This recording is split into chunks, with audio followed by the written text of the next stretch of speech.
guys, I'm back with another video, and today I got a special guest. Introduce yourself. Hi, I'm Leah. All right, and by the title you can already tell what we're gonna be doing today. We're gonna be doing a question and answer, all about being a flight attendant, all these questions y'all want to know, blah blah blah. So stay tuned. All right, the first question is, what do I have to do to become a flight attendant? So these are questions we get asked the most in our field, right? From people are wondering. So these are the questions. Okay. First question. You want to read the first question? Or? Yep. It says, "What do I have to do to become a flight attendant?" All right. It's simple. Just apply. Yeah. Just apply. Pretty much apply. Yeah.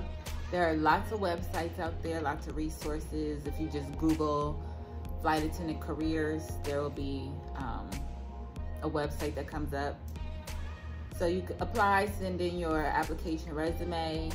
Depending on the airline, some airlines do video interviews, some airlines do phone interviews. They all do group interviews. Well, a lot of people ask me, do you have to go to school for that? Like, no, you don't have to go to school to become a flight attendant. Just have experience in customer service, like, be professional, like, do great at your interview, like, yeah, that's all you have to do. So, and it's usually a group interview too, so you kind of want to make yourself, you know, kind of like stand out a little bit too. Try to stand out, and most of all, be yourself, because that can tell if you're not being yourself. Like, in an interview, trying to, like, you know, thinking this is what they want. No, just be yourself. Oh, like, and don't say, one of the questions, why do you want to become a flight attendant, is because I love to travel. Do not say that. You gotta think like why do you really want to become a flight attendant? Everybody wants to travel. That's part they probably applying for the job. So that answer doesn't stand out. So yep. So you think to answer the first question? Yeah, we answered it. All right, next question. All right, the next question is, what's the difference between regional airline and what's mainline? All right, you want to explain that one? Yes. Okay. So there's two main kind of airlines when you get into a regional and mainline. So regional airlines, they usually fly domestically, while mainlines fly domestically and internationally. And that's just kind of like the simple answer for it. Yeah, we are regional, like, so we fly mostly in the States. We don't go internationally a lot, like, besides Canada. Yeah, so that's how it is. And it's a lot of people start off regional and then move on to mainline. That way they can have that experience, just get that experience. But yeah, so some people like myself, like, I don't want to go mainline. Yeah. Some people who are regional aspire to be mainline flight attendants, but another difference is regional is a lot smaller, so you have a lot less passengers to deal with, a lot less like flight attendants you have to work with, because on our flights, on our like aircrafts, it's only us, just one person. Yeah, one flight attendant.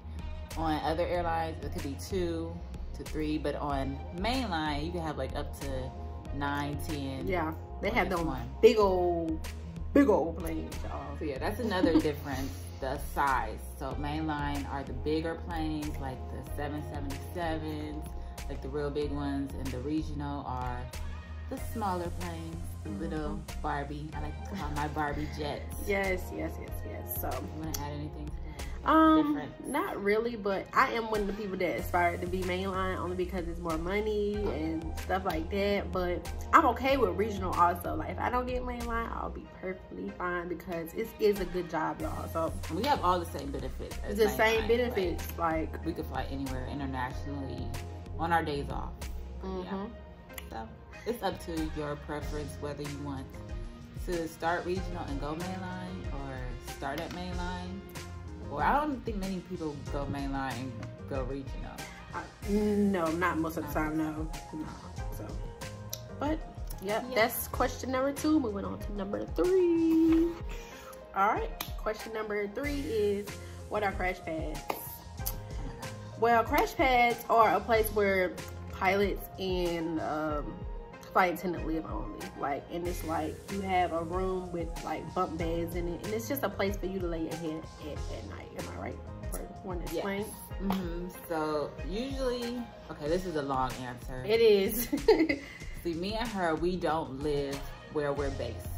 So our base is in Charlotte. I'm from Ohio. She's from Greenville. I'm from Greenville. I'm in the process of moving here, so I just got a crash pad for the meantime. I'm saving for an apartment, so that's another reason you can get a crash pad also. So all your trips start and end at base. So all your trips will start and end in Charlotte. So the reason people get crash pads is because if they need to come in the night before to start that trip, when you say that be a reason? Yeah. They need to come in the night before. Have an early show, yeah. And they don't want to like spend a lot of money on a hotel room.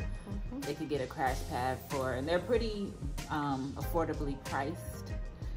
Yes, if they you know, miss their flight commuting home, they could come to a crash pad. And if they're on reserve, if they're sitting reserve on call, which we'll get into later what is reserve, but if they're on call, they would need to be, you know, within 2 hours distance of getting to work. So you want to be sitting in a place you don't necessarily live, and that's why people get crash pads.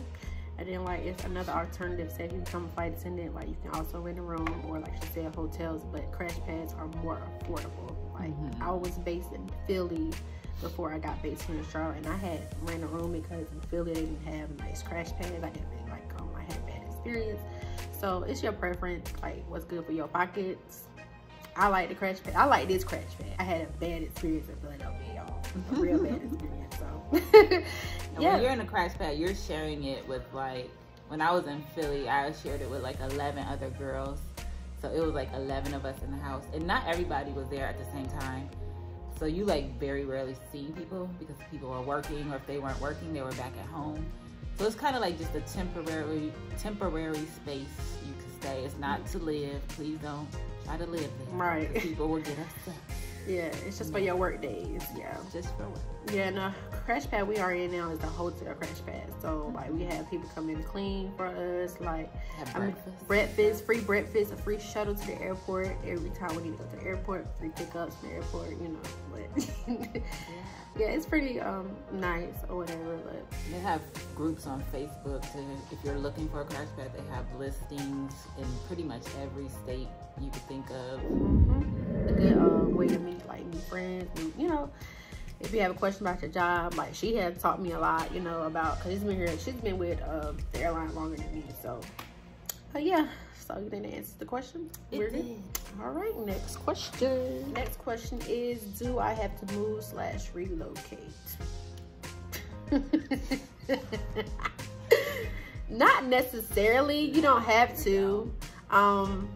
I had kept my apartment for a long time back at home in Greenville before I just recently got rid of it before I got based here.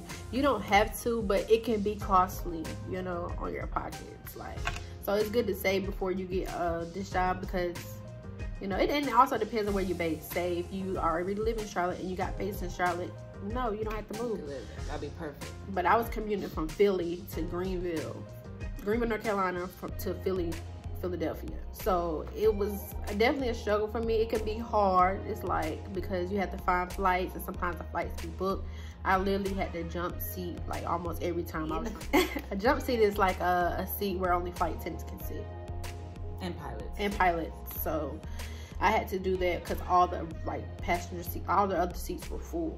So but yeah, so you definitely don't have to relocate. I live in Ohio, and I'm based here in Charlotte, so I definitely commute. It's easier when you have a set schedule, like have a line, so you know what days you have to fly in, and then when you can fly back. So that's the good thing about, you know, commuting, if you have a set schedule. But if you don't, and you're on reserve, you don't have to move, but you'll pretty much be living in the city that you're based in while you're on reserve. Right? Does that make sense? Yeah, it does. That question, let's move on. All right, next question is, what is a reserve flight attendant? And we are reserves. Well, you reserved right now. This month. She reserved right now, but I'm reserved because I'm new. I only been with the company for 7 months, but she's gonna explain to you, like in detail, what a reserve flight attendant is. Go ahead, girl. Oh, I am. A reserve flight attendant is a flight attendant who doesn't have a set schedule, like a set flying schedule, right? Yeah, it pretty much means on call. Like you're on call. Like, so like with me, I haven't held a line. A line is, maybe you understand it. You're either a line holder or a reserve. I'm reserved, and she's a reserve when she want to be. Like I'm a line holder most of the time. Yeah. So a line holder is when you know your schedule for the whole month. You know what trips you're gonna take, all that. Reserve, which is me. So I'm here, they tell me what my own call is. So they'll call me 2 hours ahead of time. Like, hey, Kiara, I need you to work this flight. Or, Kiara, I got this trip for you. They'll call me 2 hours ahead of time. I don't know when I'm going to work. I just know the days that I'm on call. And I don't know where I'm going to go until 2 hours before. So that's pretty much what reserve is. Yeah, so that's a great way to explain it. Mm-hmm. Next question. Can I be added to your benefits? It depends on who you are. It definitely depends. Like, don't go adding anybody. We can't just add anybody to our benefits because they be up there for a whole year. Yeah. 12 months. So yeah. Okay, go ahead. Sorry. What you about to say? Okay. So there are like two main ways. There are D3s, and then there are D1. There's three. D1s, D2s, and D3s. Mm-hmm. Okay, so go ahead. All right, D3 is like a buddy pass.